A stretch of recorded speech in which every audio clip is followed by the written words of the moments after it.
तुम्हारा बॉस तुम्हें बर्बाद कर देगा। कभी कभी हमें अपनी जिंदगी में अपनी काबिलियत को छुपानी पड़ती है, क्योंकि ये लिखा है law 1 of 48 loss of power में। आज मैं आपको एक ऐसी असली कहानी सुनाऊंगा। एक बहुत बड़े मंत्री की जिंदगी तबाह हो गई सिर्फ एक पार्टी की वजह से। निकोलस फूके की कहानी।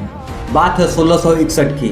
फ्रांस का फाइनेंशियल मिनिस्टर था निकोलस फूके। वो बहुत ही अमीर था और उसे ढाट बाट से रहना बहुत ही ज़्यादा पसंद था। उसने अपने राजा लुई को इम्प्रेस करने के लिए एक ऐसी पार्टी दी जो दुनिया ने कभी भी नहीं देखा था। सबसे महंगा खाना, संगीत, आतिशबाजी। फूके को लगा कि यह सब देखकर राजा खुश हो जाएगा और उसे प्रधानमंत्री बना देगा। लेकिन अगले दिन ही राजा ने उसे गिरफ्तार करवा दिया। पता है क्यों? क्योंकि उस पार्टी ने राजा को यह एहसास दिला दिया उसका मंत्री उससे भी ज्यादा अमीर है।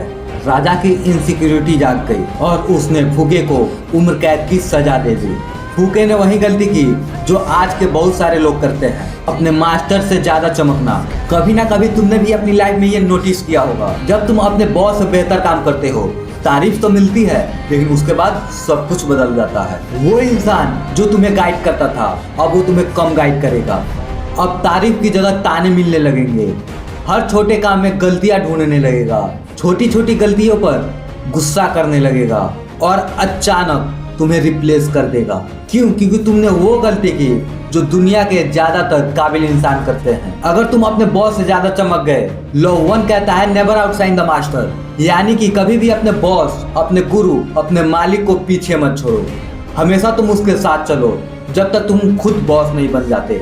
क्योंकि हर इंसान के अंदर ईगो होता है, भले ही वो इंसान कितना भी समझदार क्यों ना हो। जब उसे लगता है तुम ज्यादा बुद्धिमान हो, उससे ज्यादा शक्तिशाली हो, ज्यादा पसंद किए जाने लगे हो, तो उसका इनसिक्योरिटी जाग जाता है, तो उसका डर उसके दिल पर हावी हो जाता है। वो तुम्हें कंपटीशन नहीं, तुम्हें खतरा समझने लग जाता है। और जब ताकतवर इंसान तुम्हें खतरा समझे तो समझो तुम्हारी हार तय है। तो इसका मतलब क्या? हमें साधारण बने रहना चाहिए? नहीं, तुम्हें बेहतर बनना है, लेकिन सही तरीके से। अपने ब्रिलियंस यानी प्रतिभा को छुपाना भी एक आर्ट है। अपने बॉस को फील कराओ कि जो कुछ भी तुमने सीखा है सब उन्हीं की वजह से है।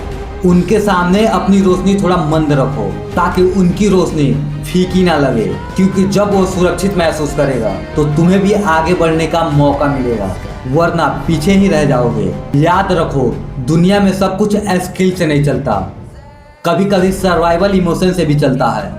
हर सच्चाई, हर हुनर, हर ब्रिलियंस को दिखाना जरूरी नहीं होता। कभी कभी थोड़ा झुककर, थोड़ा चुप रहकर ज्यादा ऊंचाई हासिल कर सकते हो। चलो इसे आसान भाषा में समझते हैं। कभी तुम रात को अपने छत पे जाना और देखना आसमान कितना सुंदर दिखता है तारों की वजह से, लेकिन जैसे ही सूरज निकलता है वो सारे तारे गायब हो जाते हैं। क्यों? क्योंकि आसमान में एक समय में एक ही तारे रह सकते हैं। जिंदगी में भी कुछ ऐसा ही है। कभी भी अपने मालिक, अपने बॉस, अपने गुरु से ज्यादा चमकने की कोशिश मत करो। समझदारी इसी में है कि सूरज से कभी भी मत टकराना, हमेशा उसकी रोशनी में अपनी पहचान बनाना। क्योंकि जब सूरज ढलेगा तो फिर से राज चांद और सितारों का होगा। आसमान के सितारे हमें यही सबक देते हैं, चमको मगर वक्त पर। हो सकता है जब सूरज ढले तो वही तारे सबसे खूबसूरत नज़ारे बन जाए। ऐसे ही वीडियो के लिए मुझे सब्सक्राइब कर दो।